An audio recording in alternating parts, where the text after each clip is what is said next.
انس بن مالک رضی اللہ تعالیٰ عنہ بیان کرتے ہیں کہ نبی مکرم صلی اللہ علیہ وسلم فاتح رسول کی حیثیت سے جب مکہ میں داخل ہوئے، آپ نے اپنے سر مبارک پہ خود پہنا ہوا تھا۔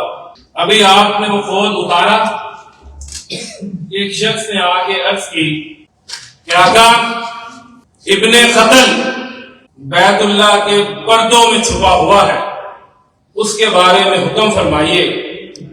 تو نبی رحمت صلی اللہ علیہ وسلم نے فرمایا اسے بیت اللہ کے پردوں میں ہی قتل کر دو۔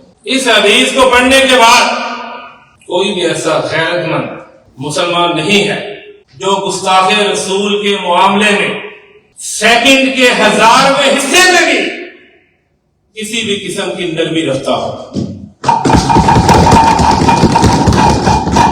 اور ہمیں کبھی بھی یہ باتیں سب نہیں لگی، مجھے کبھی بھی گستاخ رسول کا انجام پڑھ کر سختی محسوس نہیں ہوئی۔